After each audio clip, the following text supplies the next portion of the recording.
নমস্কাৰ, মোৰ চেনেললৈ আপোনালোকক পুনৰ স্বাগতম জনাইছোঁ। মই আজি বনাম চিতল মাছৰ কালিয়া। এইটো ৰেচিপি বনাবলৈ অকণমান টাইম লাগে, অকণমান সময় দিব লগা হয়, কিন্তু খাবলৈ খুবেই ভাল হয়। আহকচোন চাওঁ তাৰ কাৰণে কি কি সামগ্ৰী দৰকাৰ হৈছে আৰু কেনেকৈনো বনাইছোঁ।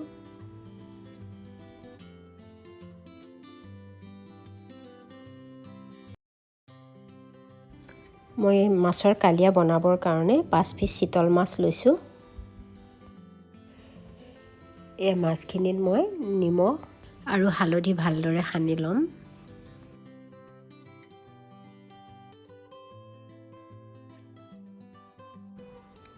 এনেদৰে সানি ল'ম যাতে গোটেই কেইপিচ মাছতে ভালদৰে নিমখ হালধিয়ে সান খাই যায়।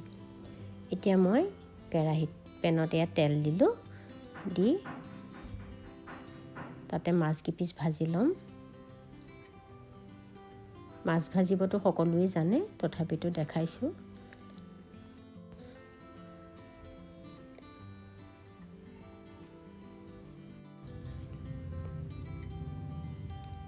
মাছ কেইপিচ মই ভালদৰে ভাজি ল'ম এতিয়া।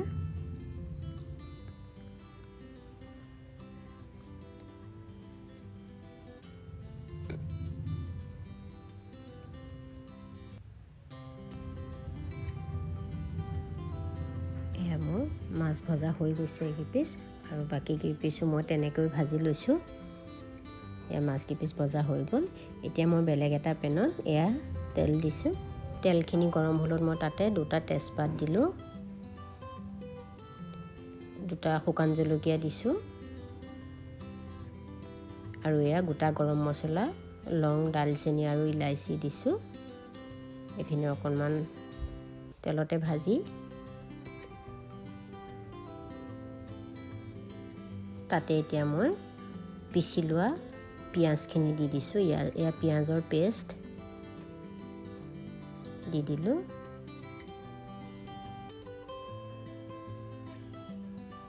এতিয়া পিঁয়াজৰ পেষ্টখিনি মই ভাজি লৈছোঁ। এতিয়া আদা নহৰুৰ এয়া পেষ্টখিনি দি দিলোঁ, দি পেলাই ভালদৰে মই ভাজি লৈছোঁ এইখিনি। এতিয়া এইখিনি ভাজি হৈ গৈছে। তাতে মই এতিয়া কাশ্মীৰী ৰেড চিলি পাউডাৰ দিছোঁ। এইখিনি মই ৰঙৰ কাৰণে দিছোঁ, কালিয়া বেছি জ্বলা কৰিব নালাগে।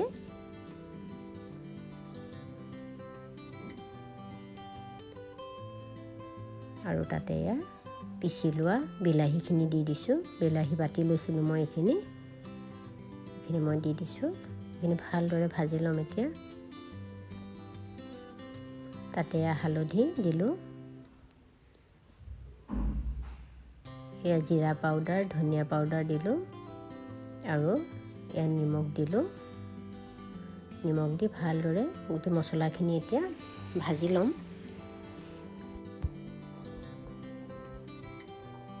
মছলাখিনি এতিয়া ভজা হৈ গৈছে প্ৰায়।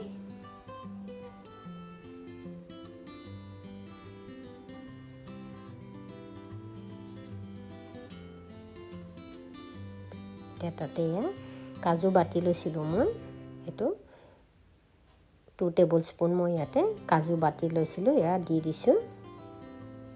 কাজুখিনি প্ৰথমে তিয়াই থৈছিলোঁ পানীত, তিয়াই থৈ তাৰপিছত মই মিক্সিত মাৰি লৈছোঁ এইখিনি। সেইখিনি এতিয়া মিলাই দিম। ভালদৰে মিলাইছোঁ এয়া। মিলাই লোৱাৰ পিছতে এতিয়া ইয়াতে মই দৈ দি দিম। দৈ এয়া 2 টেবুল স্পুন দি দিছোঁ। দৈখিনি মই ফেটি লৈছিলোঁ ভালকৈ। এতিয়া দৈখিনিও ভালদৰে মছলাৰ লগত মিলাই ল'ম। দৈ যেতিয়াই মছলা দিয়া হয়, গেছটো কমাই কণ্টিনিউৱাছলি লৰাই থাকিব লাগে, নহ'লে ফাটি যোৱাৰ চান্স থাকে। ভালদৰে মিলাই ল'লোঁ এয়া।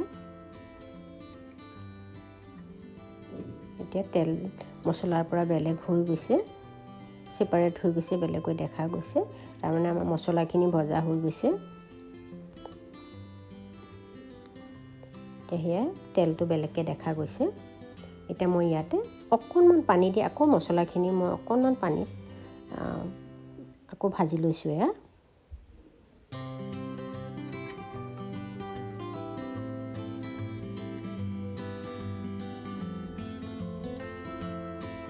এতিয়া মই ইয়াতে 2 কাপ পানী দি দিম।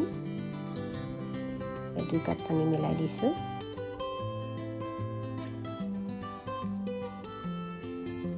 এতিয়া উতল আহিব দিম। উতল আহিলে তাতে ভাজি লোৱা মাছখিনি মিলাই দিছোঁ।